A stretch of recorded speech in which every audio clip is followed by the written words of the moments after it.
Imagine uma esfera de escuridão absoluta. Não escuridão como a noite, mas uma ausência tão completa de luz que o próprio conceito de ver deixa de fazer sentido. Ao redor desta esfera, o espaço-tempo se curva de maneira tão violenta que forma um vórtice invisível, um redemoinho gravitacional que devora tudo. Estrelas inteiras são desintegradas em seus jatos de matéria superaquecida. Galáxias são desmembradas fio por fio, e o próprio tecido da realidade é esticado até o ponto de ruptura. Este é um buraco negro supermassivo, um dos objetos mais destrutivos do universo conhecido. Agora faça uma pausa. Respire fundo E considere uma possibilidade que faría até os físicos máis céticos hesitaren. E se você estiver ollando para tudo iso de dentro? Esa é a realidade que você coñece, o xan sob seus pés, o ar que você respira, as estrelas que você ve á noite, non fora o universo como você imagina. E se tudo iso, cada átomo, cada fotón de luz, cada momento da súa existencia, for simplesmente un efeito colateral de estar aprisionado dentro do horizonte de eventos de un buraco negro colosal. Non estamos falando de metáforas filosóficas ou especulações de ficción científica.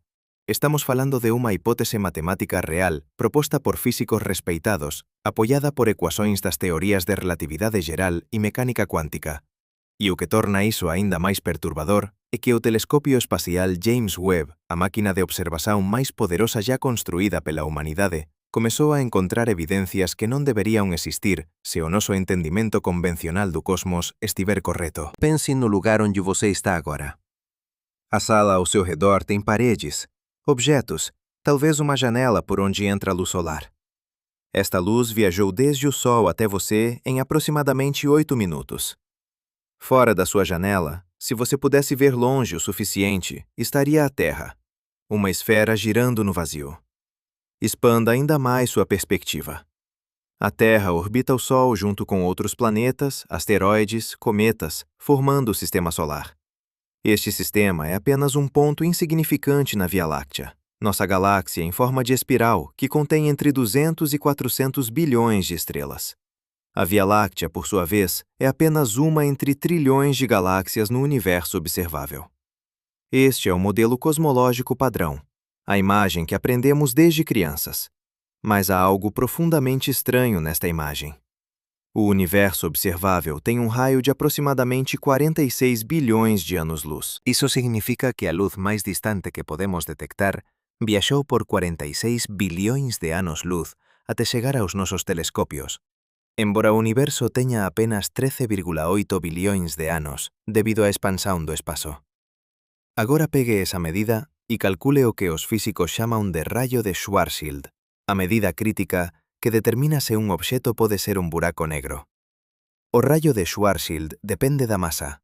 Para a masa total do universo observável, o rayo de Schwarzschild calculado pela ecuación de Karl Schwarzschild é surpreendentemente quase idéntico ao rayo do universo observável. Esta coincidencia numérica debería facer você parar e questionar tudo.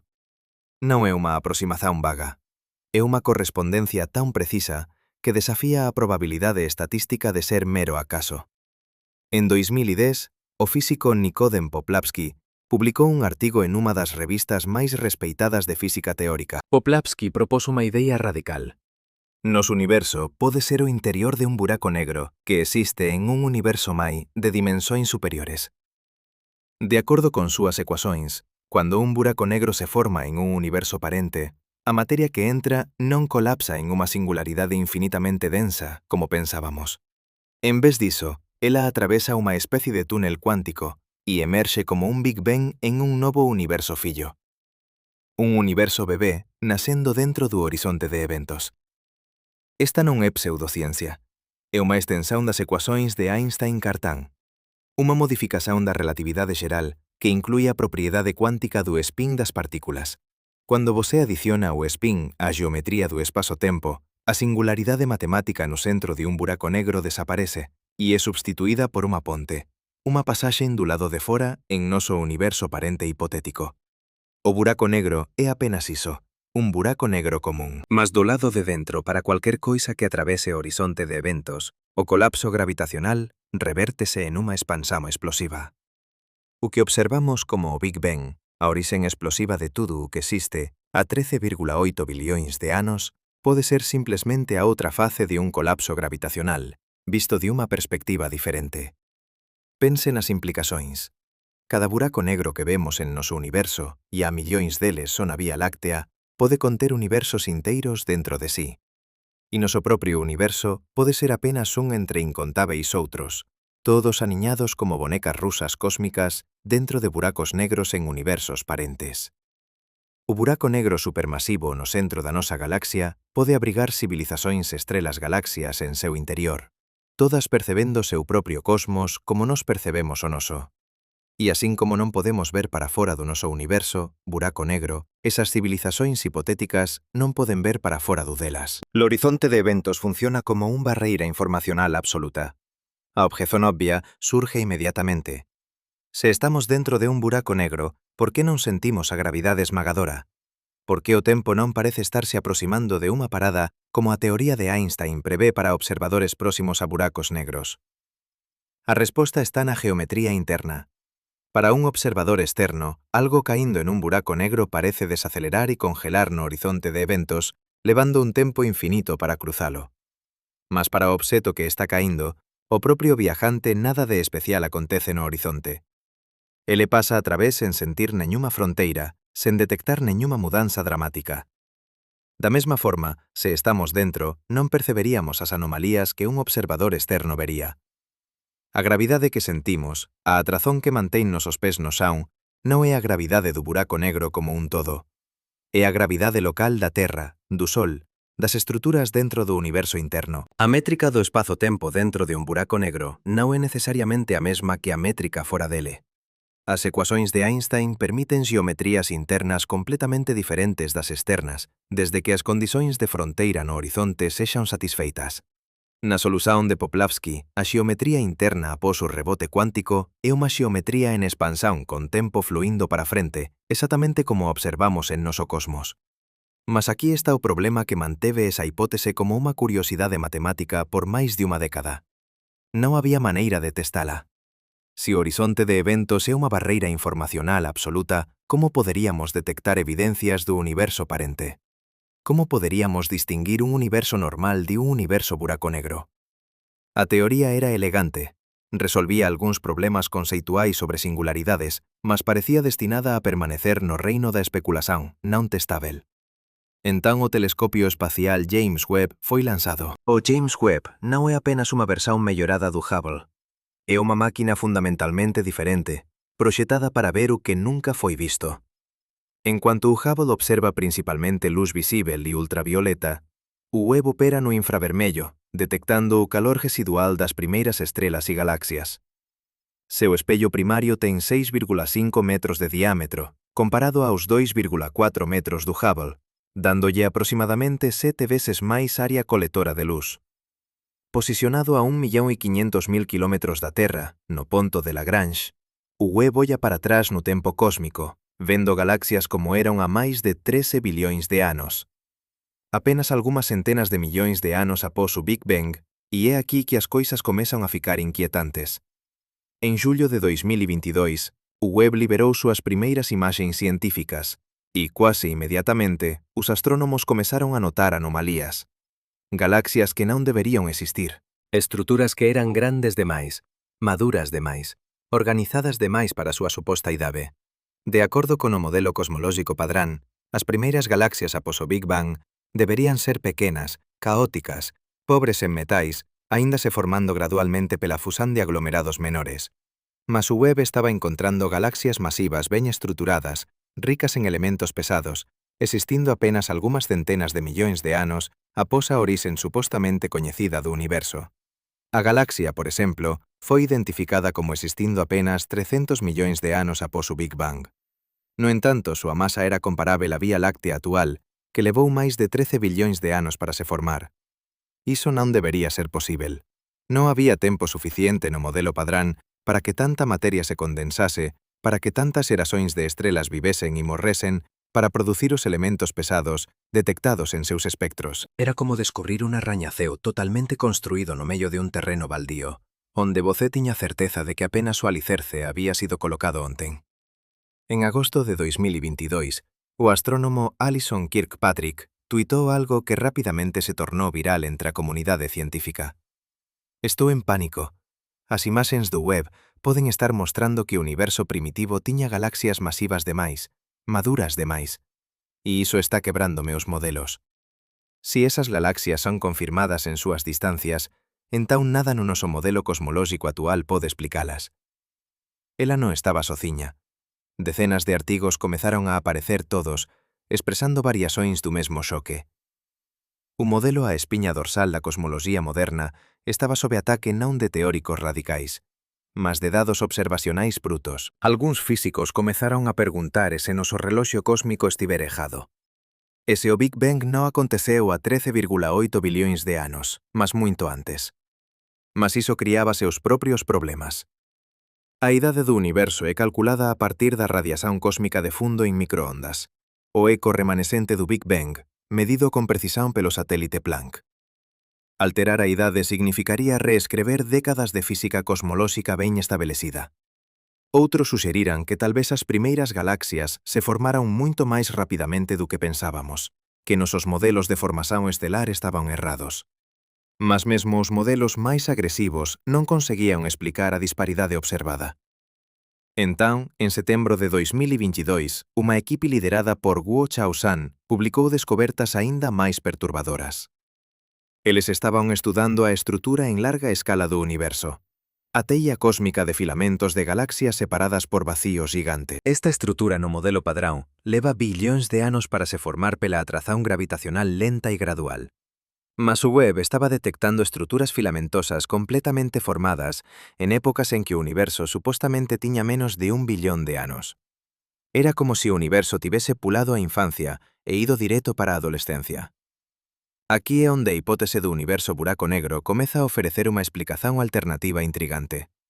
Se noso universo é o interior de un buraco negro formado en un universo parente, entao as condicións iniciais non son unha singularidade infinitamente densa expandindo do nada. En vez diso, son un colapso estruturado de un obxeto astronómico complexo no universo parente. A materia que entra carrega momento angular campos magnéticos gradientes de densidade. Cuando esa materia atravesa o túnel cuántico e emerxe como noso Big Bang, ela xa carrega sementes de estrutura padróns de organización, que permiten que galaxias e aglomerados se formen moito máis rapidamente do que o modelo padrón prevé.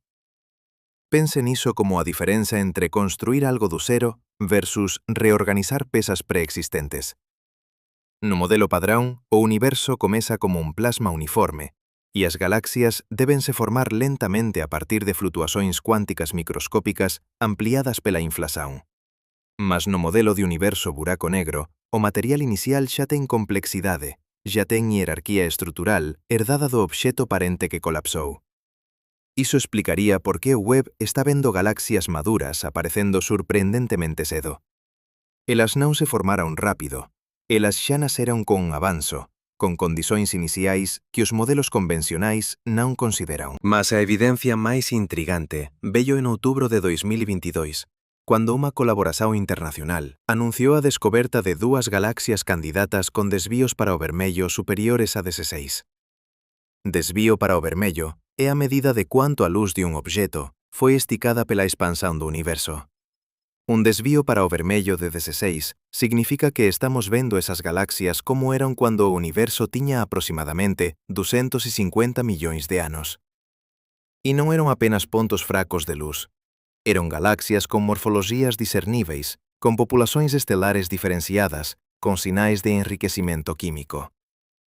No día 18 de novembro de 2022, a situación ficou aínda máis extraña.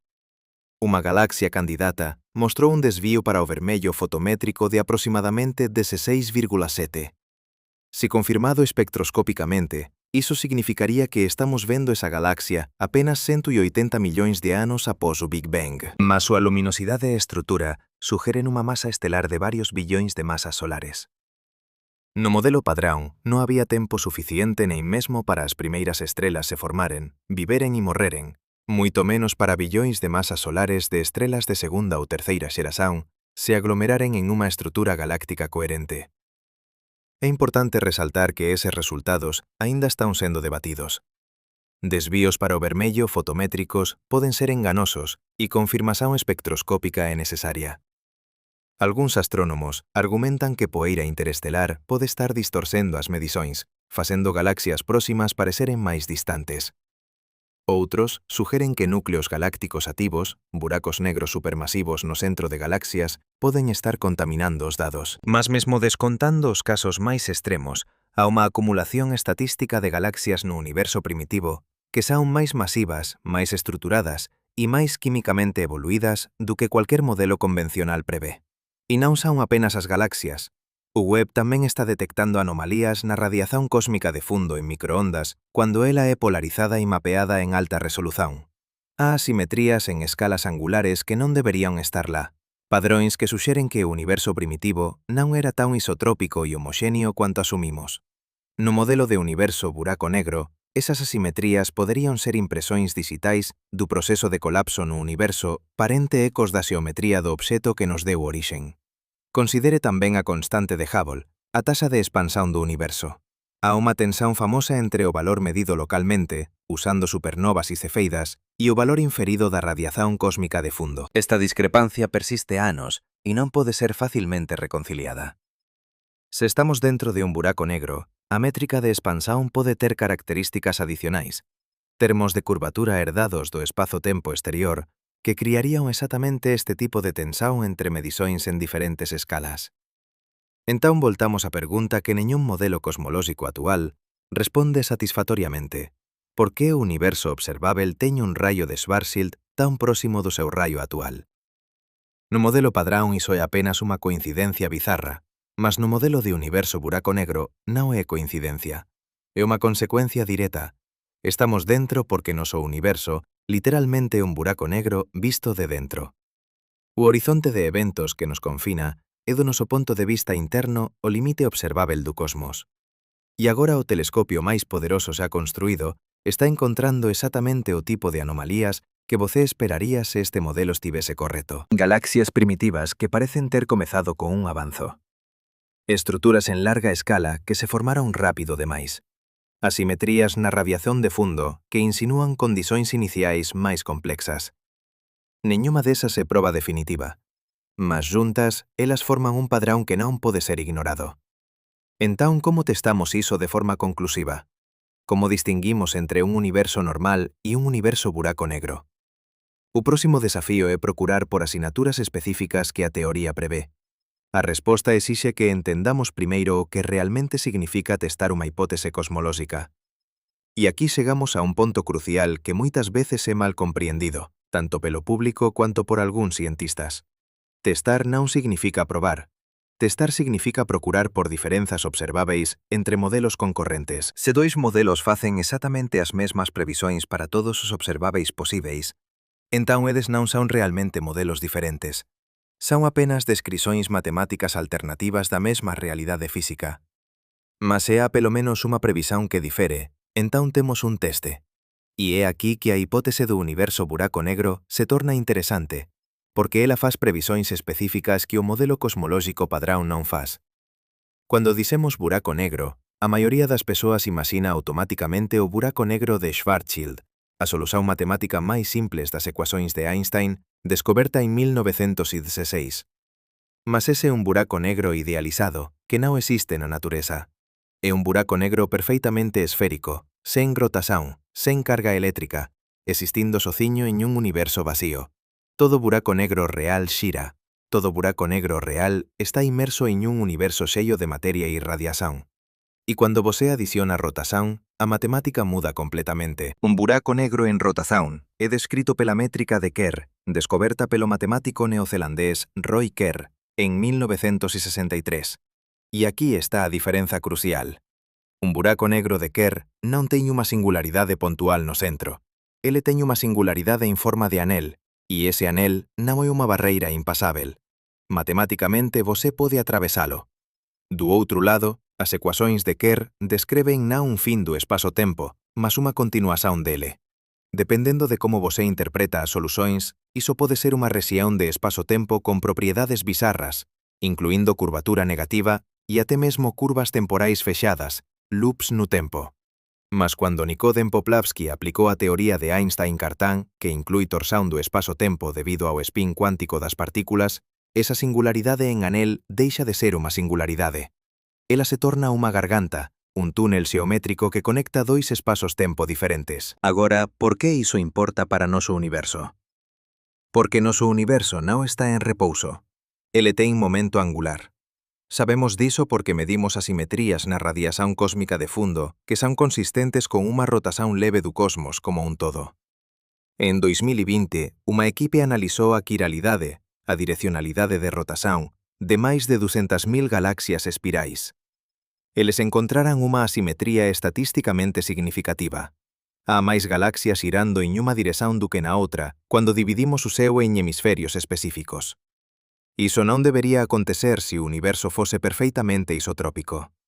É un sinal de que o universo como un todo pode ter un eixo de rotación preferencial, exactamente o que você esperaría se ele fose o interior de un buraco negro de Kerr. Mas aquí ven o ceticismo lexítimo, a obxección que cualquier físico rigoroso debe facer. Correlación non é causalidade. Asimetrías na distribuición de galaxias poden ter decenas de explicacións alternativas. Viés observacional. Flutuaciones estatísticas, efeitos de seleción na amostra, contaminación por estruturas locais. Só porque encontramos unha quiralidade galáctica non significa automáticamente que estamos dentro de un buraco negro. E as galaxias primitivas do James Webb. Modelos de formación estelar son incrivelmente complexos. Eles dependen de taxas de resfriamento de gas, eficiencias de conversión de gas en estrelas, feedback de supernovas e ventos estelares. Todos parámetros con incertezas significativas. Tal vez estellamos simplemente subestimando o cuán eficiente a formación estelar pode ser sob condiciones extremas do universo primitivo.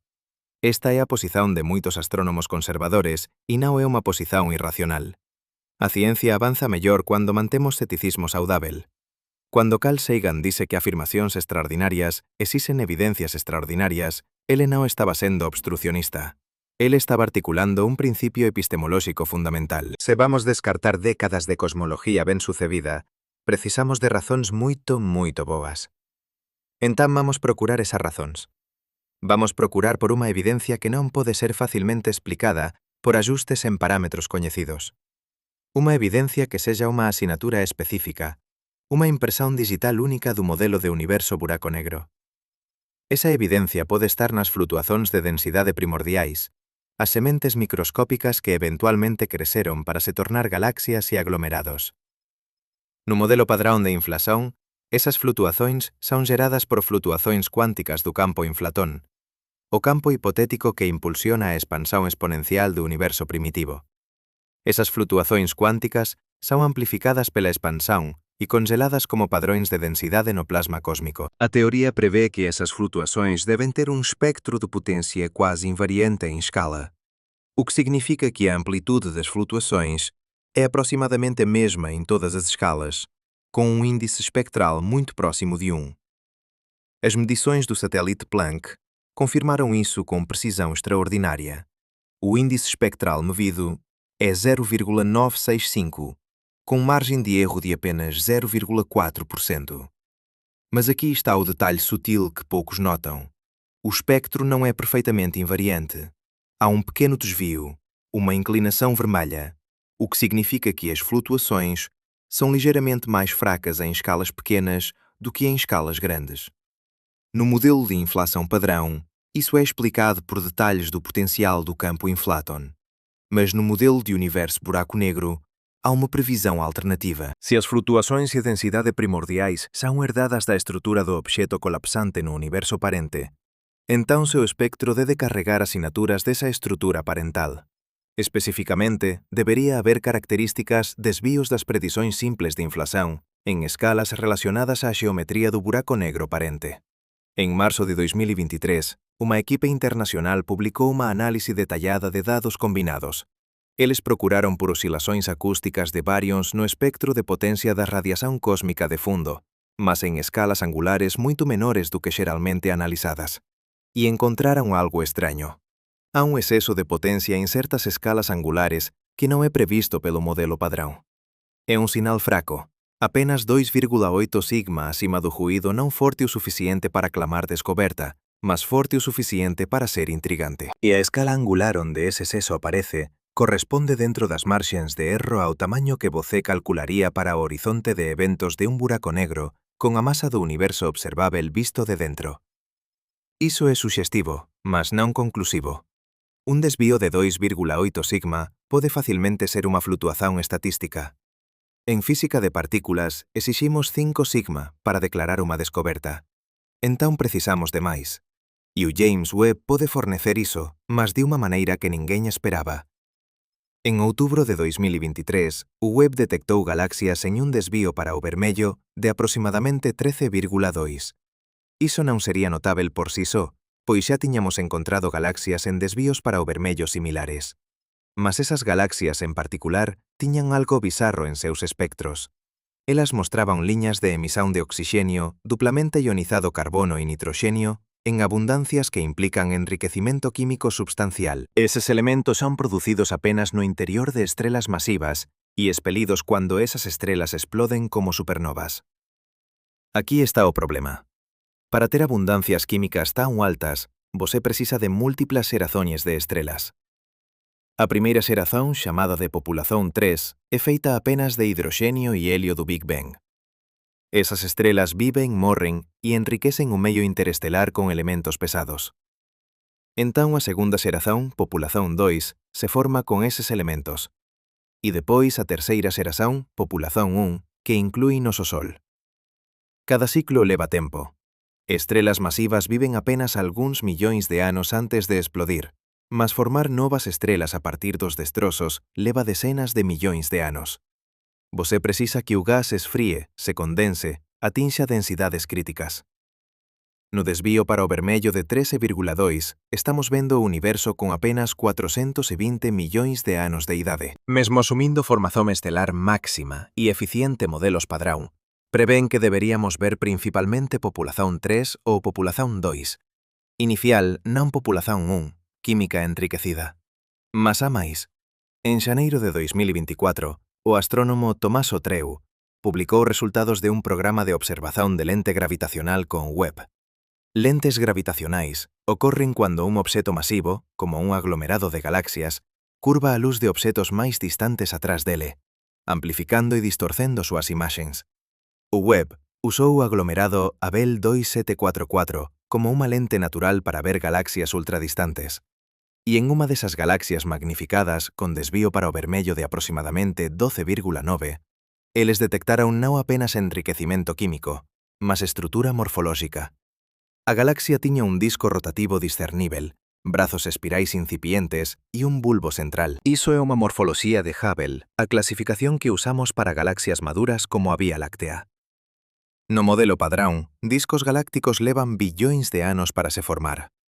Eles requeren que o gas se asente en un plano rotativo, que instabilidades gravitacionais formen brazos espirais, que interaccións dinámicas construan un bulbo central.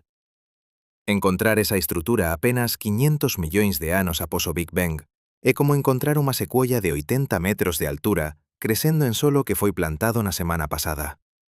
As leis da física non proíben iso, mas as escalas de tempo facen. A menos que as condicións iniciais sexan radicalmente diferentes do que pensamos. E aquí o modelo de universo buraco negro ofrece unha explicación específica.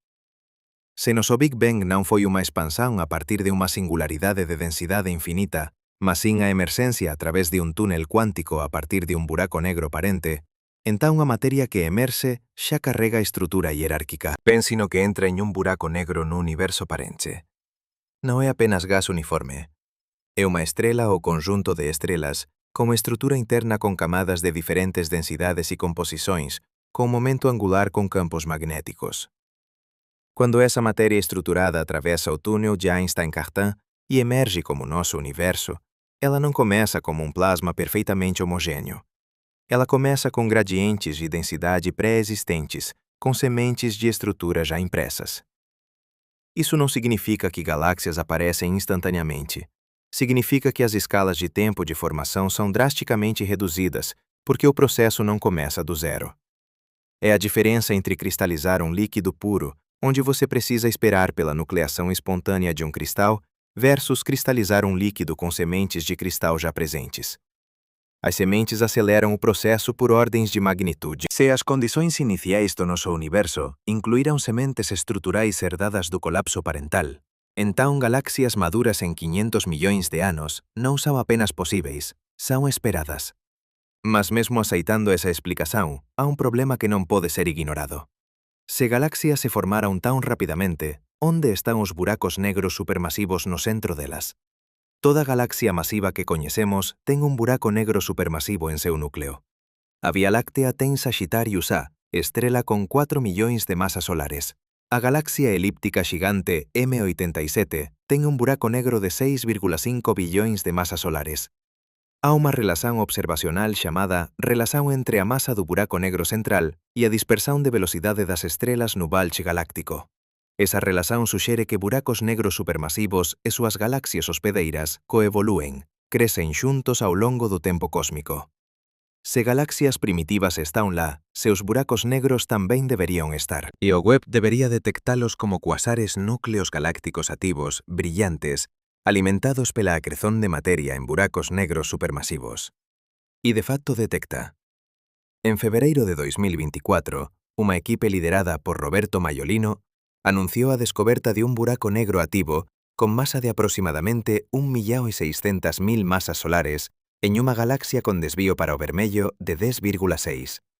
Iso corresponde a un universo con apenas 470 millóns de anos. Mas aquí está a anomalía. Para crecer até 1.600.000 masas solares en 470 millóns de anos, ese buraco negro precisaría ter acretado materia continuamente en algo próximo ao limite de Eddington, a taxa máxima na cual un obxeto pode acretar materia antes que a presión de radiación da acreción impesa máis materia de cair. Mas mesmo acretando no limite de Eddington continuamente, você precisa comezar con unha semente. Buracos negros non aparecen do nada. No modelo padrón, as sementes son buracos negros de masa estelar remanescentes de estrelas masivas de populación 3 que viveron e morreron. Un buraco negro de masa estelar típico ten 10 a 100 masas solares. Para crecer de 100 masas solares para 1.600.000 masas solares en 470 millóns de anos, mesmo no limite de Eddington, requer un factor de crecimento de 16.000.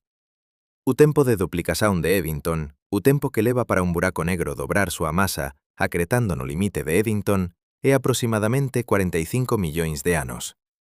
Comezando con 100 masas solares, você pode calcular cuántas duplicações são necesarias. Log base 2 de 16.000 é aproximadamente 14. 14 duplicações veces 45 millóns de anos dá 630 millóns de anos. Mas o universo tiña apenas 470 millóns de anos. Iso non funciona, a menos que as sementes sexan moito máis masivas do que buracos negros de masa estelar. A menos que o universo primitivo produciu o que chamamos de buracos negros de masa intermediaria, con millares ou decenas de millares de masas solares logo no inicio. Mas como estrelas de populación 3 non producen buracos negros tan masivos, há un límite, chamado limite de Tolman-Oppenheimer-Volkoff. A masa máxima de un buraco negro formado por colapso estelar directo que é cerca de 50 a 100 masas solares. Para obter sementes máis masivas, vos precisa de un mecanismo diferente. Unha posibilidade no modelo padrón é o colapso directo de nubens de gas primordiais en buracos negros sen pasar pela fase estelar. Iso requer condicións moito específicas. Gas moito quente, que non pode esfriar e fragmentarse en estrelas, mas que aínda pode colapsar gravitacionalmente. É posíbel, mas raro, e os modelos suxeren que non pode producir sementes masivas o suficiente en número suficiente para explicar a populación de cuasares que o web está encontrando. Mas no modelo de universo buraco negro há outra opción. Se o colapso no universo parente non era unha estrela única, mas un sistema binario ou múltiplo de buracos negros, entón, ao atravesar o túnel de Einstein-Cartan, eses buracos negros emerxirían no universo fillo, xa como obxetos masivos. Non sementes de 10 ou 100 masas solares, mas sementes de millares ou millóns de masas solares, prontas para crecer rapidamente. Esta é unha previsión específica. O modelo de universo buraco negro prevé que o universo primitivo debería ter unha populación de buracos negros supermasivos máis abundante e máis masiva do que modelos de formación permiten. E o web está comezando a encontrar exactamente iso. En abril de 2024, unha colaboración internacional relatou a descoberta de 36 cuasares en desvíos para o vermello acima de 6,5, moito máis do que previsóns do modelo padrón suxeren. A distribuición de masa deses cuasares tamén é deslocada para masas máis altas do que modelos de semeadura estelar prevén. Mas aínda non é proba. Porque há sempre outra explicación posíbel dentro do paradigma padrón. Tal vez nosos modelos de acreción estexan errados. Tal vez buracos negros posan crecer máis rápido do que o limite de Eddington sob certas condições. Há teorías de acreción super Eddington onde influxos rápidos de gas poden exceder o limite por fatores de 10 ou máis. Tal vez o universo primitivo teña sido un ambiente perfeito para ese tipo de acreción extrema. Entón voltamos á questão fundamental. Como distinguimos entre explicaciones alternativas dentro do paradigma padrón e a necesidade de un novo paradigma como o universo buraco negro? A resposta está na busca por unha asinatura inequívoca, algo que simplesmente non pode ser acomodado por asustes de parámetros en modelos convencionais. E há un candidato para esa asinatura, a topoloxía do espazo-tempo. Se noso universo é o interior de un buraco negro, entón a topoloxía do espazo en escalas cosmolóxicas debería ser fechada nao infinita. O universo debería ser finito en volume, embora sen fronteiras, como a superficie de unha esfera é finita, mas sen bordas. E esa finitude debería criar padróns específicos observáveis na radiación cósmica de fundo. Imagine que você está dentro de unha sala con espellos nas paredes. Cuando você olla ao redor, ve múltiplas copias de sí mesmo refletidas. En un universo con topoloxía fechada, algo similar acontece con a luz. Fótons da radiación cósmica de fundo poden dar a volta no universo e retornar ao ponto de orixen. Iso criaría correlacións na temperatura da radiación en pontos opostos do seu que non existirían en un universo infinito. Procurar por esas correlacións é chamado de busca por círculos combinados. Se o universo é menor do que o horizonte observável, deberíamos ver padróns repetidos. Até agora buscas por círculos combinados nos dados do Planck non encontraron nada. Iso significa que se o universo ten topoloxía fechada, ele é maior do que o horizonte observável, ou as correlacións son moito fracas para detectar. Mas o Webb non mede a radiación cósmica de fundo directamente. Entón, como ele pode axudar? A resposta está en observar a distribuición de galaxias en 3 dimensóns. Se construirmos un mapa tridimensional detallado de galaxias en diferentes desvíos para o vermello, podemos procurar por padróns que repitan por estruturas que aparecen en múltiplos locais, de maneira que sullira que estamos vendo a mesma estrutura de ángulos diferentes debido á topoloxía fechada do espazo. O proxecto Cosmic Evolution Early Release Science Survey, un dos programas de ciencia do Webb, está facendo exactamente iso. Eles están mapeando millares de galaxias en un campo profundo con espectroscopía, medindo desvíos para o vermello precisos e construindo un mapa tridimensional do universo primitivo. E en maio de 2024, resultados preliminares comezaron a aparecer. Há estruturas filamentosas no universo en desvío para o vermello 8 que mostran padróns de periodicidade intrigantes, escalas de comprimento preferidas que aparecen repetidamente. Iso pode ser apenas estrutura hierárquica normal de formación gravitacional, mas se análise completa esperada para 2025 mostrar padróns estatísticamente significativos de repetición en escalas cosmolóxicas, iso sería un sinal forte de topoloxía non trivial. Porén mesmo que encontremos topoloxía fechada, iso aínda non proba que estamos dentro de un buraco negro. Topoloxía fechada é consistente con modelos cosmolóxicos convencionais de curvatura positiva, universos que son finitos, mas non necesariamente buracos negros. A asinatura definitiva sería algo máis sutil, detectar efeitos da métrica de Kerr no espazo-tempo cosmolóxico. Se noso universo é o interior de un buraco negro en rotación, entón debería haber unha dirección preferencial no espazo, un eixo ao longo do cual a rotación ocorre. E esa rotación debería criar efeitos de frame dragging, o arrastamento do espazo-tempo pela masa rotativa.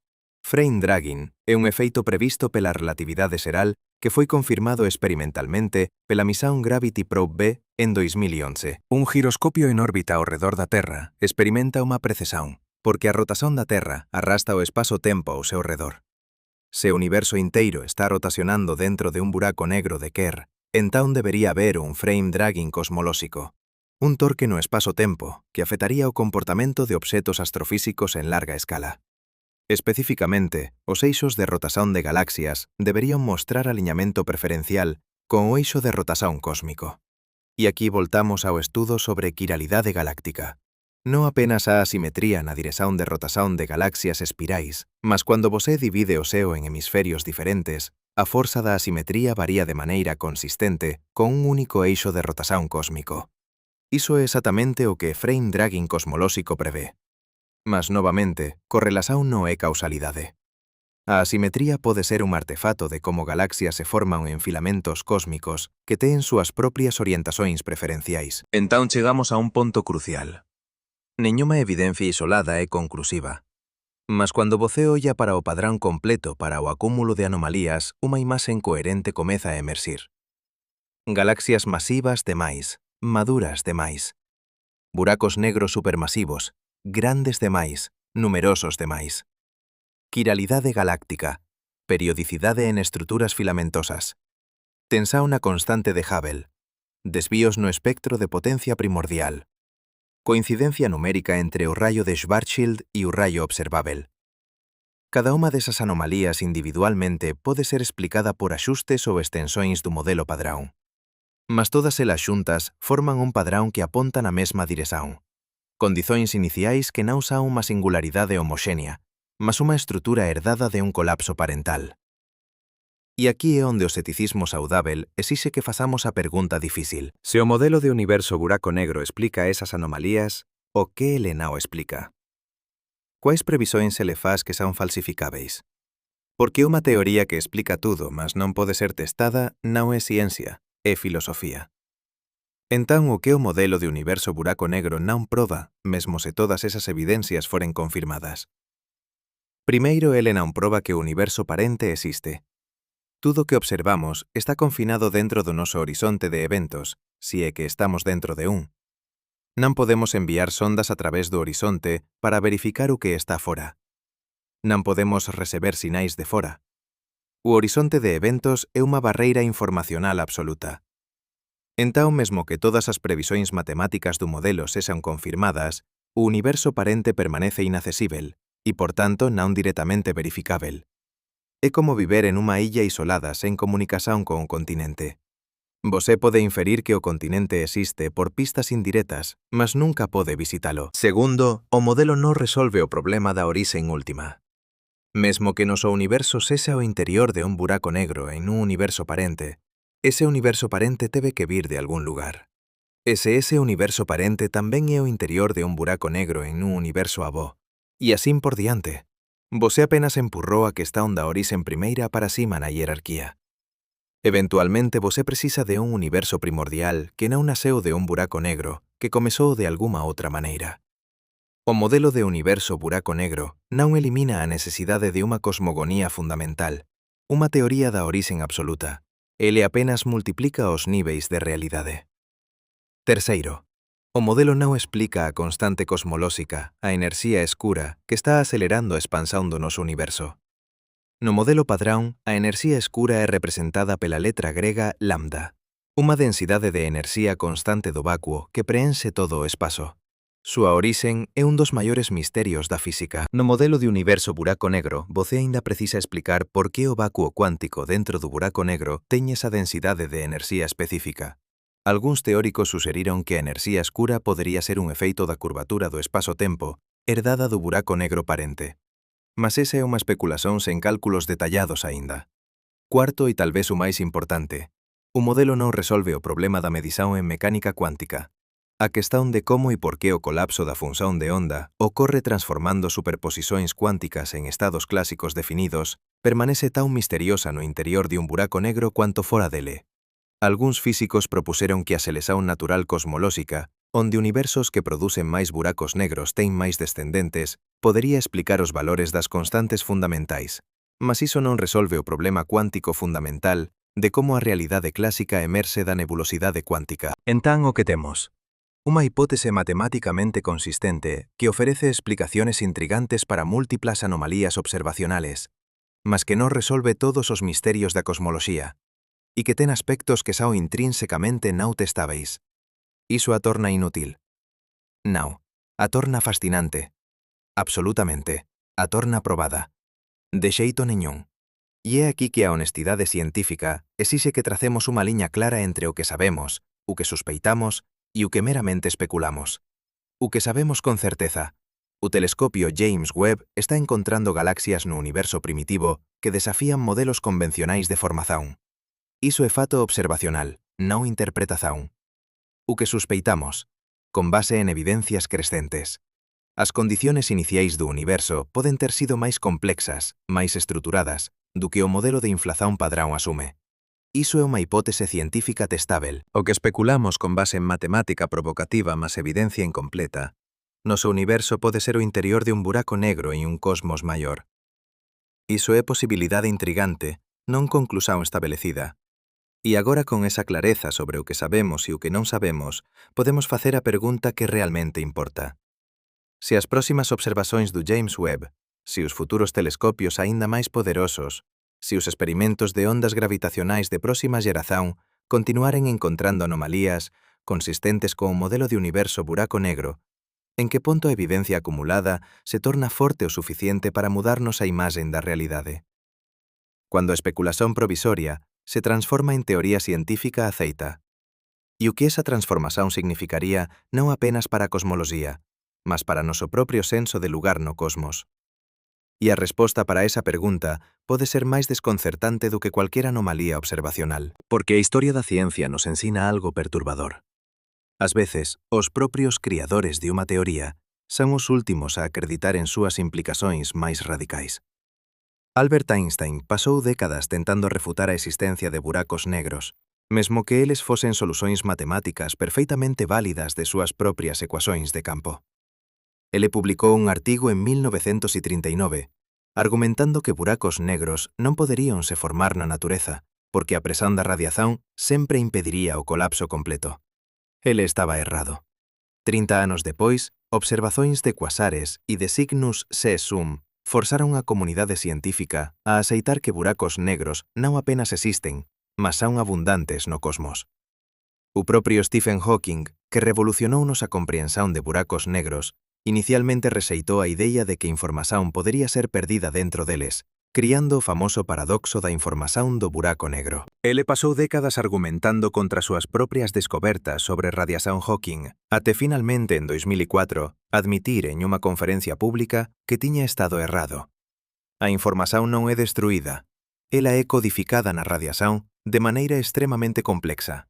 Entón, se Einstein estaba errado sobre buracos negros, se Hawking estaba errado sobre información en buracos negros, por que teríamos tanta certeza de que estamos certos sobre o que pode ou non existir dentro de un horizonte de eventos? Por que nosa intuición sobre o que é posible debería ser máis confiável do que a matemática e as observacións? Esa non é unha questão retórica, é unha questão que define como a ciencia avanza. E as observacións máis recentes do James Webb están tornando esa questão urxentemente relevante. En xullo de 2024, a equipe JADES anunciou a descoberta de unha galaxia con desvío para o vermello confirmado espectroscópicamente de 14,3. Iso coloca esa galaxia a apenas 280 millóns de anos após o Big Bang. Mas non é apenas a idade que é sorprendente. A análise espectroscópica detallada revela que esa galaxia já contém oxigênio, carbono e nitrogênio em abundâncias que indicam pelo menos 2 ou 3 gerações de estrelas que viveram, sintetizaram elementos pesados em seus núcleos e explodiram como supernovas. No modelo padrão, cada geração de estrelas leva dezenas de milhões de anos para se formar, viver e morrer.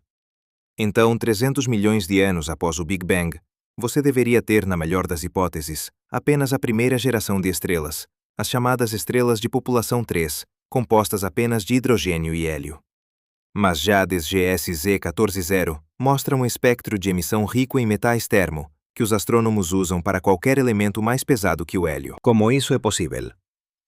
A equipe suxere que as primeiras estrelas podem ter sido muito mais masivas do que pensávamos, talvez 100 ou 200 masas solares, e que esas estrelas supermasivas viveron e morreron en apenas algúns millóns de anos, acelerando drásticamente o ciclo de enriquecimento químico. Mas mesmo con ese modelo acelerado, os números non fexan completamente.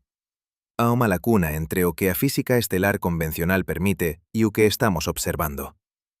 E entón, en outubro de 2024, veio a descoberta que fez mesmo os cosmólogos máis cautelosos pausaren.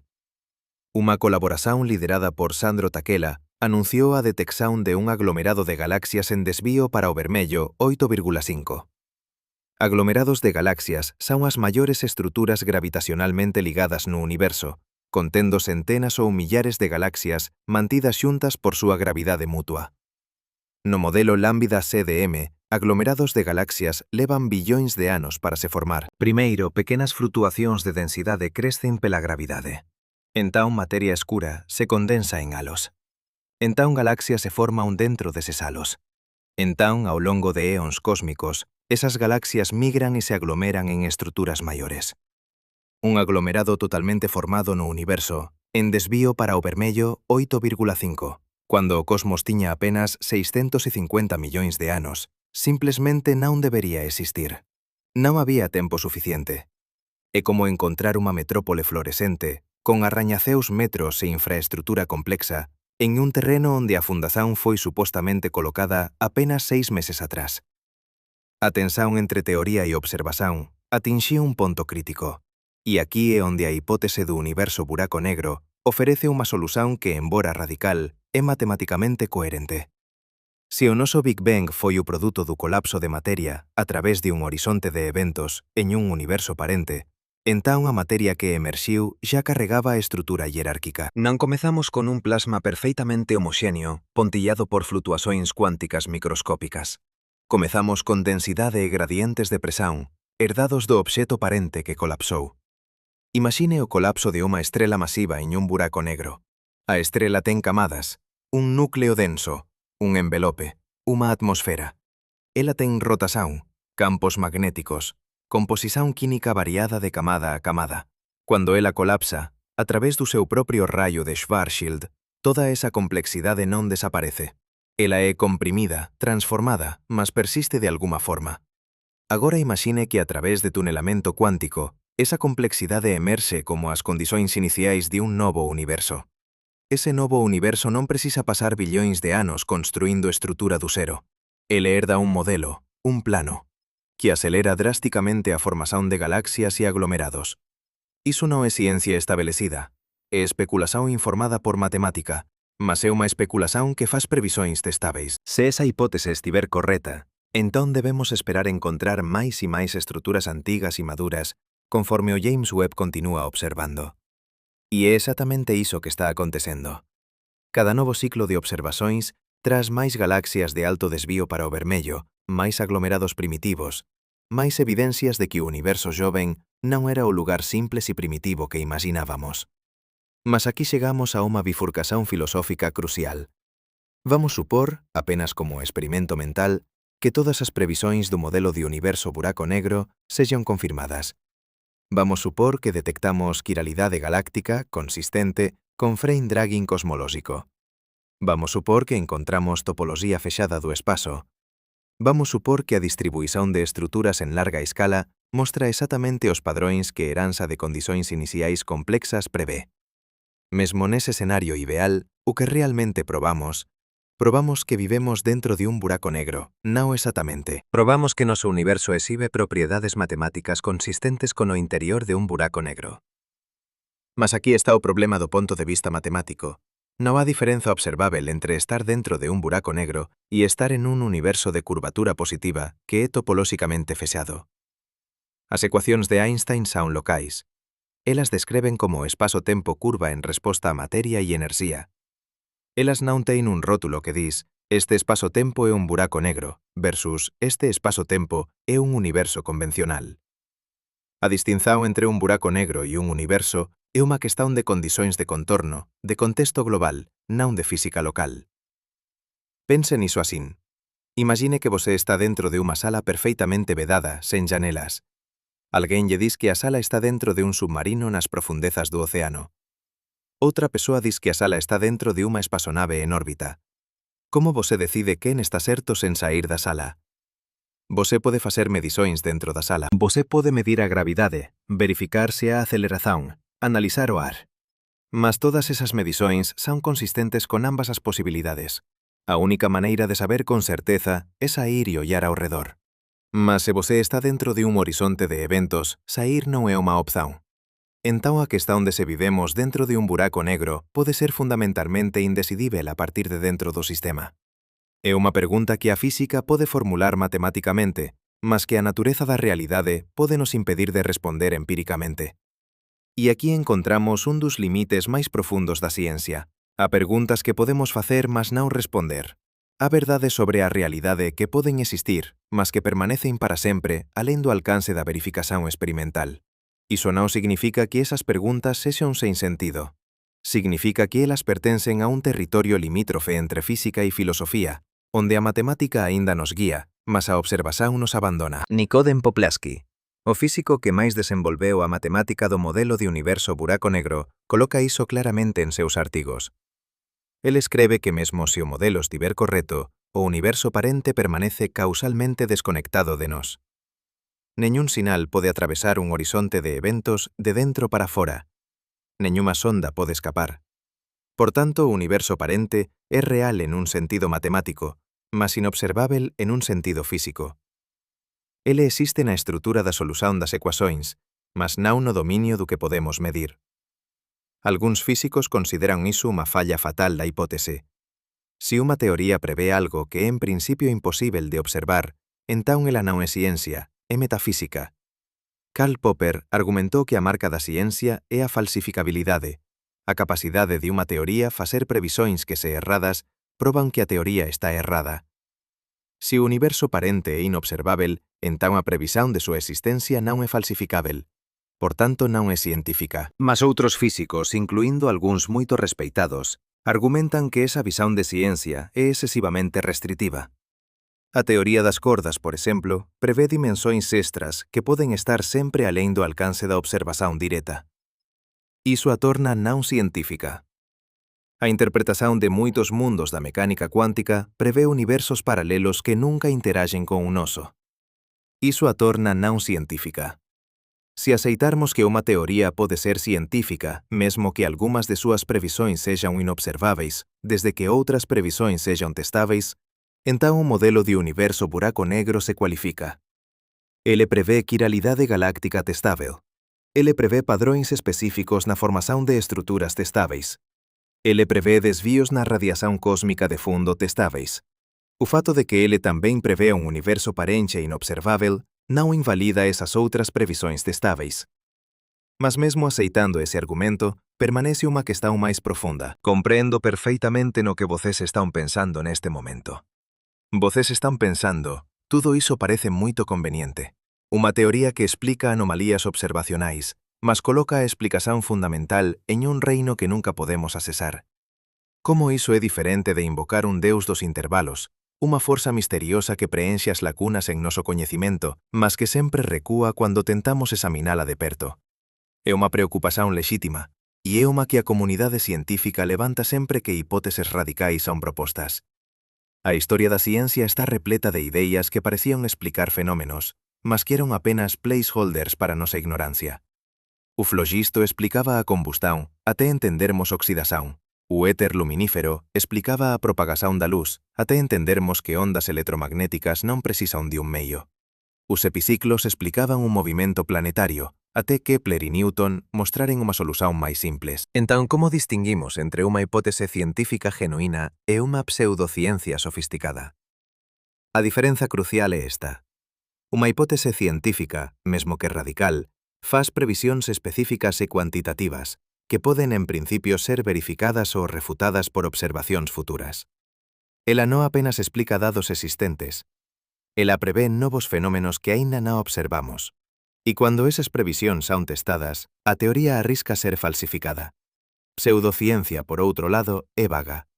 Acomoda cualquer resultado, e sempre teño unha razón pela cual o teste fallou, ou porque a evidencia contraditoria non conta realmente.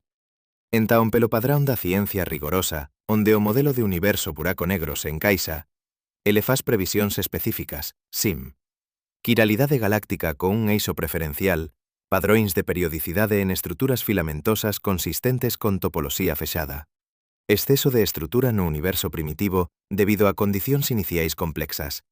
Esas previsións aún testáveis? SIM. O James Webb, o telescopio espacial Roman que será lanzado en 2027, e os detectores de ondas gravitacionais de próxima xeración poden procurar por eses sinais. A teoría arrisca falsificación. Sin, se observacións futuras mostraren que galaxias de alto desvío para o vermello se conforman perfeitamente aos modelos convencionais, se non houber quiralidade estatísticamente significativa, se a topoloxía do espazo for trivial, entón a hipótese do universo buraco negro perde súa forza explicativa. Entón, pela definición rigorosa de Popper, o modelo é científico.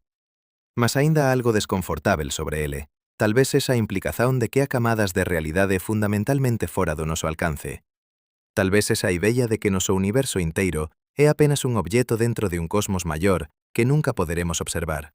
Iso viola nosa intuición de que a realidade debería ser, en principio, totalmente cognoscível. E aquí tocamos en unha tensión filosófica máis profunda. Durante a maior parte da historia da ciencia, operamos sob unha suposición tácita. A realidade pode ser complexa, mas non há limites fundamentais para o que podemos en principio descobrir. Se existe, podemos observalo. Se é real, podemos medilo. Mas a física do século XX comezou a desafiar esa suposición. O principio da incerteza de Heisenberg diz que há limites fundamentais para o que podemos coñecer simultaneamente sobre un sistema cuántico. O teorema de incompletude de Gödel diz que há verdades matemáticas que non poden ser probadas dentro de un sistema formal. E agora, horizontes de eventos dicen que há rexións do espazo-tempo que son causalmente desconectadas onde a información non pode fluir de unha para outra. Estamos sendo forzados a aceitar que a realidade pode conter camadas, dominios, estruturas que son reais, que teñen consecuencias para o que observamos, mas que permanecen para sempre alén da verificación directa. Iso é profundamente perturbador para a sensibilidade científica, mas tamén é libertador, porque nos forza a refinar o que entendemos por coñecimento científico. Tal vez o coñecimento non sexa sobre ter acceso directo a tudo que existe. Tal vez sexa sobre construir modelos matemáticos consistentes que prevexan o que podemos observar, mesmo que eses modelos impliquen estruturas que van alén do observável. A relatividade xeral faz exactamente iso. As ecuacións de Einstein descreven todo o espazo-tempo, incluindo rexións dentro de horizontes de eventos que son inaccesíveis a observadores externos.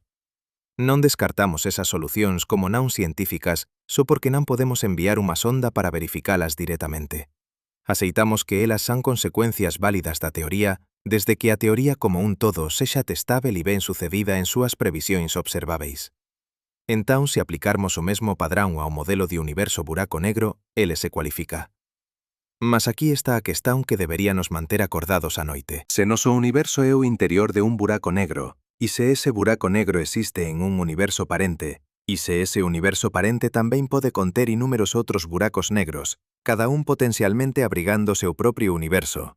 Entón, o que chamamos de realidade é apenas unha pequena frasón de unha estrutura moito maior, unha hierarquía aniñada de cosmos dentro de cosmos, se estendendo tal vez infinitamente para cima e para baixo.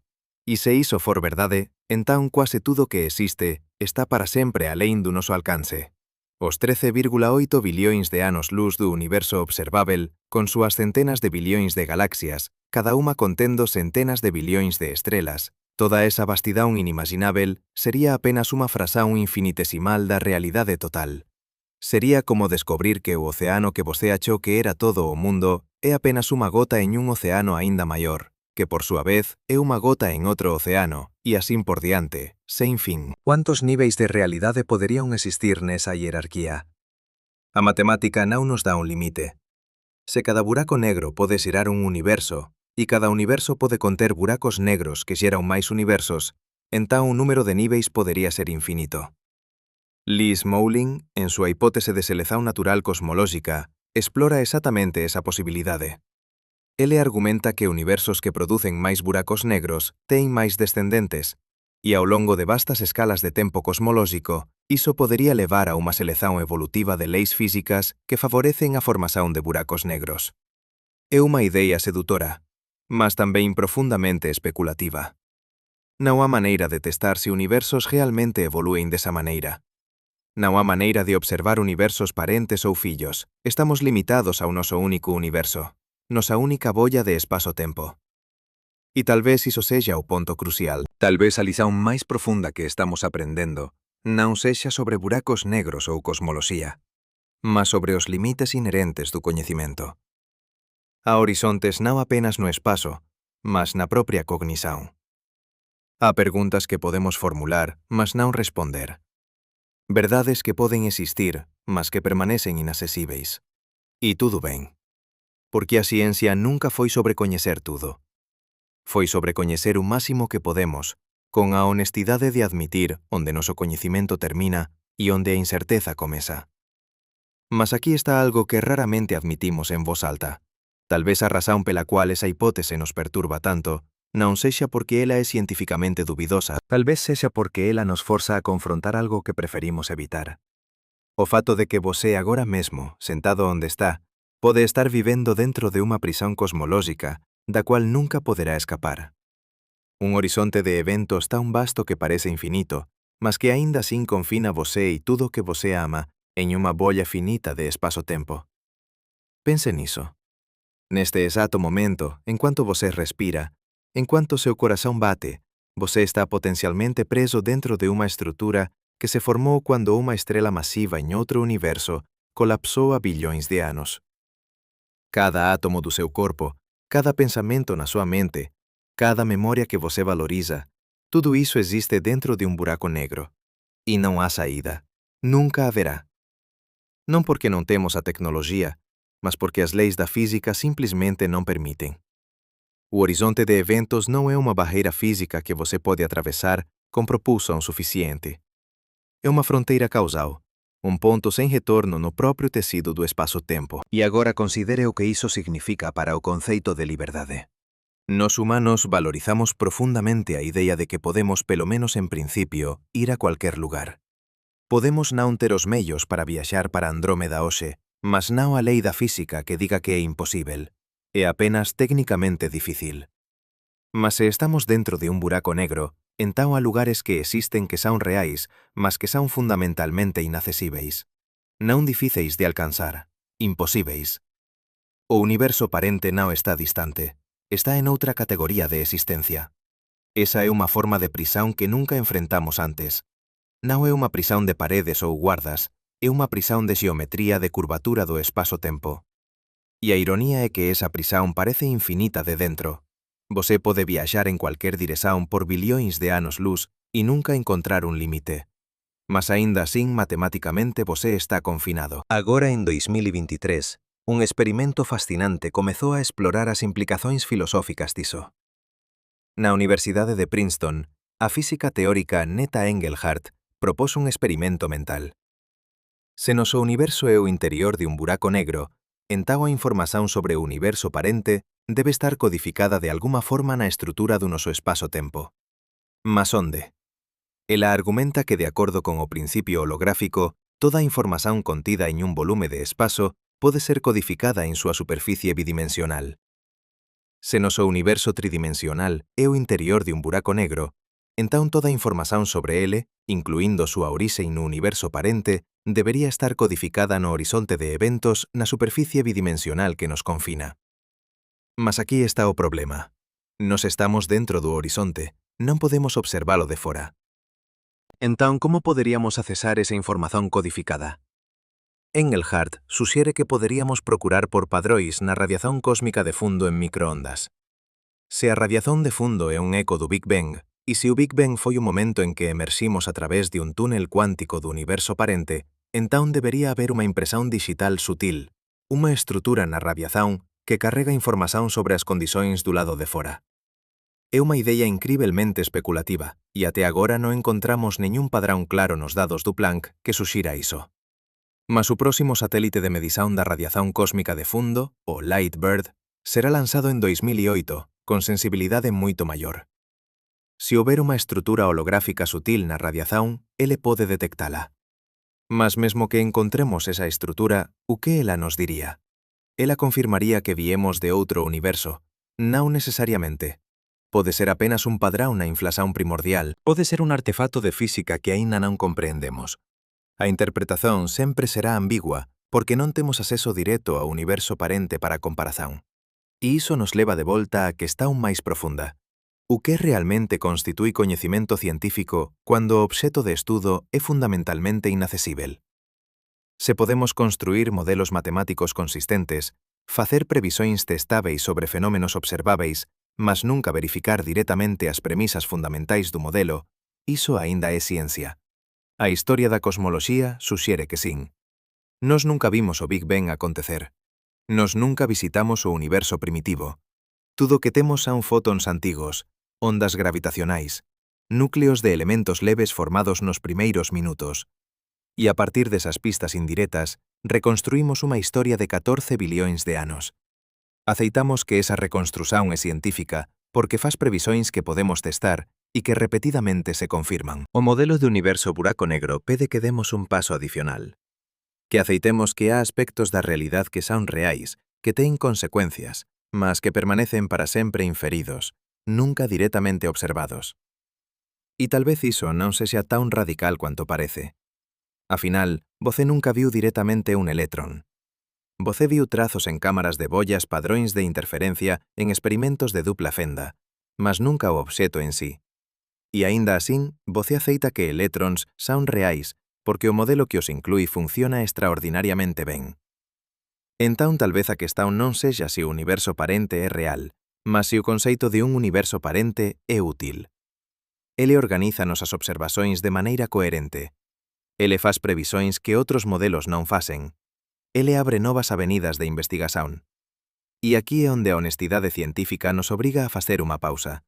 Porque agora precisamos falar sobre o que realmente non sabemos. Non as coisas que aínda non medimos, mas que poderíamos medir con mellores instrumentos.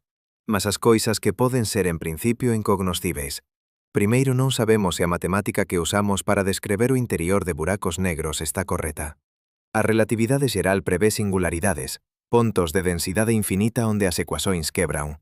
Mas infinitos na física xeralmente significan que súa teoría está errada, que você está extrapolando alén de seu dominio de validade. Unha teoría cuántica da gravidade que aínda non temos probablemente substituirá singularidades por algo máis sutil.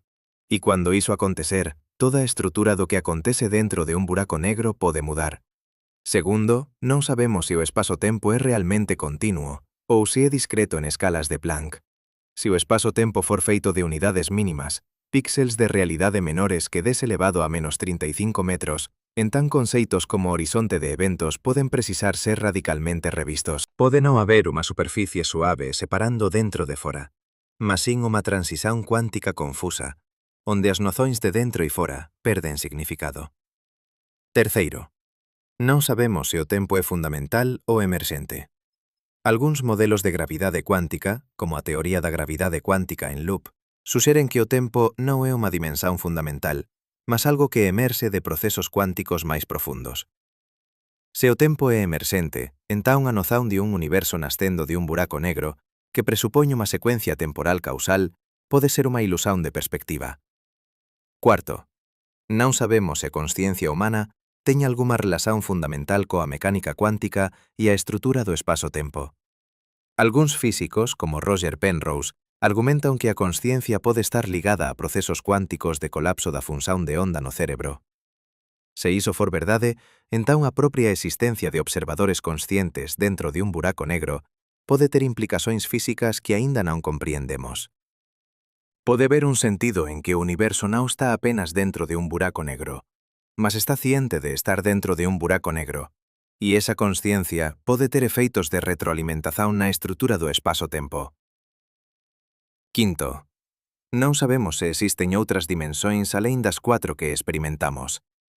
A teoría das cordas prevé 10 ou 11 dimensóns, a maioría das quais estaría compactificada en escalas microscópicas. Mas e se algunhas desas dimensóns extras se tornasen importantes na escala de horizontes de eventos? E se a verdadeira xeometría de un buraco negro envolvese curvatura en dimensóns que simplesmente non podemos perceber? Sexto, e tal vez o máis humillante. Non sabemos se as leis da física son as mesmas en todos os lugares. Asumimos que sin, que a constante gravitacional, a velocidade da luz, a constante de Planck, son verdadeiramente constantes en todo o universo observável. Mas e se esas constantes variaren a través de horizontes de eventos? E se cada universo fillo dentro de un buraco negro ten parámetros físicos lixeiramente diferentes, herdados de flutuacións cuánticas no momento da formación? Se iso for verdade, entón non há unha resposta única para se vivemos en un buraco negro. Algúns universos fillo poden ter geometrías que se semellan aos interiores de Schwarzschild. Outros poden ser radicalmente diferentes. E nós nunca saberíamos, porque non podemos viaxar entre eles para comparar. Sétimo, non sabemos se a pregunta en sí faz sentido. Lémbrese, dentro e fora, son definidos en relación a un horizonte de eventos. Mas horizontes de eventos son dependentes do observador. Un obxeto caíndo en un buraco negro non percebe nada especial ao cruzar o horizonte. Para ele é apenas máis unha rexión do espazo. O horizonte só é especial para un observador distante. Entón, cando preguntamos se estamos dentro de un buraco negro, estamos implícitamente asumindo a perspectiva de un observador fora. Mas se non há observador fora, se todo o multiverso consiste en universos dentro de buracos negros, entón a distinción entre dentro e fora pode non ter significado absoluto. Pode ser apenas unha questón de perspectiva relativa, e iso nos traz a unha conclusión perturbadora. Tal vez a pregunta, vivemos dentro de un buraco negro, sexa fundamentalmente sen resposta. Non porque nos faltan dados, mas porque a pregunta está mal formulada. Ela presupón unha distinción, unha separación, unha estrutura de referencia que pode non existir na arquitectura profunda da realidade. É como perguntar, o universo é realmente real ou é unha simulación en computador? A pregunta presupón que há unha diferenza ontolóxica entre realidade e simulación. Mas se a simulación for suficientemente completa, indistinguível de dentro, entón a distinción perde significado. Da mesma forma, se noso universo ten todas as propiedades matemáticas de un interior de buraco negro, mas non há universo parente observável, entón chamar iso de buraco negro versus chamar de universo independente é apenas unha questón de terminoloxía, non de substancia física. Mas aquí está por que iso importa, porque non é apenas semántica. Porque a maneira como encuadramos a realidade, as metáforas que usamos, as historias que contamos sobre onde estamos e o que somos, afectan profundamente como vivemos. Se você acredita que está en unha prisión cosmolóxica, iso pode levar ao nihilismo, ao senso de que nada importa porque tudo está confinado. Ou pode levar ao oposto, a un profundo apreso pela preciosidade da existencia, porque esta bolla de espazo-tempo é tudo que temos. Todo o palco en que a historia humana se desenrola. Se você acredita que noso universo é un de incontáveis universos en unha hierarquía infinita, iso pode facer você se sentir insignificante. Ou pode facer você se sentir conectado parte de unha tapezaría cósmica moito maior do que cualquier mente humana pode comprender. A ciencia non nos dis como sentir. Ela apenas nos dá os fatos, as medizoins, as probabilidades. Mas os seres humanos non viven apenas de fatos, vivemos de significado. E o significado que extraímos da posibilidade de que estamos dentro de un buraco negro dis máis sobre nós do que sobre o cosmos. Entón, tal vez a pergunta máis importante non sexa «estamos dentro de un buraco negro», mas sin «como debemos viver se non pudermos saber con certeza?» Como construímos coñecimento diante da incerteza fundamental? Como encontramos significado en un universo que pode ser moito maior e moito máis extraño do que xamais imaginaremos? E aquí chegamos a un ponto de retorno. Lembra cando comezamos? Lembra das primeiras imaxes do telescopio James Webb daquelas galaxias imposíveis brillando no universo primitivo? Lembra da sensación de asombro misturada con confusión, a percepción de que algo estaba errado, que nosas teorías máis confiáveis estaban sendo desafiadas por dados brutos. Aquela sensación, aquele momento de desorientación cognitiva, é onde a ciencia vive. Non nas respostas confortáveis, mas nas preguntas desconfortáveis. Non na certeza, mas na disposición de revisar tudo que pensábamos saber cando a evidencia exixe. O James Webb non probou que vivemos en un buraco negro, mas ele nos mostrou que o universo é máis extraño do que nosos modelos prevían. E esa extrañeza, esa recusa da realidade en se conformar ás nosas expectativas, é o que mantén a ciencia honesta. Tal vez no final, a maior descoberta non sexa sobre a estrutura do cosmos, mas sobre a estrutura da investigación. Sobre a humildade de recoñecer que há máis coisas no céu e na terra do que soña a nosa filosofía. Sobre a coraxen de facer preguntas sabendo que pode non haber respostas. Sobre a beleza de viver en un universo que aínda guarda segredos. Porque neste momento, agora mesmo, en cuanto vosé contempla esas ideas, algo extraordinario está acontecendo. Vosé, unha colezón de átomos que se formaron no interior de estrelas que morreron billóns de anos antes de vosé nacer, está pensando sobre a posibilidade de que todo o universo observável pode estar dentro de un buraco negro formado en outro universo. Vosé está usando un cérebro de 1,4 kg feito de células que obedecen as mesmas leis da física que gobernan galaxias para contemplar a natureza da propia realidade. Iso non é apenas ciencia, é poesía cósmica. É a materia do universo despertando para sí mesma, facendo preguntas que transcenden a sobrevivencia inmediata, buscando entendimento non porque é útil, mas porque somos feitos de unha curiosidade que non conseguimos extinguir. E tal vez sexa iso que realmente importa. Non se estamos dentro de un buraco negro ou non, mas que somos o tipo de criatura que pode facer esa pregunta, que pode construir telescopios para ollar para o inicio dos tempos, que pode escrever ecuações descrevendo a curvatura do espazo-tempo, que pode soñar con universos alén do noso alcance. Entón aquí está a verdade final, a única coisa que podemos afirmar con certeza. Vivemos en un universo de misterio. Algúns deses misterios resolveremos, outros permanecerán para sempre no limite do cognoscível. E algúns, tal vez, os máis profundos, transcenden a propia distinción entre coñecido e descoñecido. O telescopio James Webb continuará observando. Novos dados continuarán chegando. Tal vez nos próximos 5, 10, 20 anos teremos evidencias máis fortes, unha maneira de testar decisivamente se a hipótese do universo buraco negro está correta. Ou tal vez non. Tal vez permaneza para sempre no reino da especulación matemáticamente rigorosa, mas observacionalmente inaccesível. Mas independentemente de como a evidencia se desenvolva, unha coisa é certa. O universo non está terminado de nos surpreender. Cada resposta que encontramos xera novas preguntas. Cada horizonte que alcanzamos revela horizontes máis distantes. E nese proceso interminável de descoberta e redescoberta, nesa danza entre coñecimento e misterio, encontramos non apenas información sobre o cosmos, mas significado sobre o que significa estar vivo. Porque no final, a pregunta non é apenas sobre física, é sobre quen somos e onde estamos, e porque cualquier coisa existe en vez de nada. E esas son as preguntas que nunca deixarán de nos asombrar. Non importa cuántos buracos negros descobrimos, non importa cuántos universos imaginamos.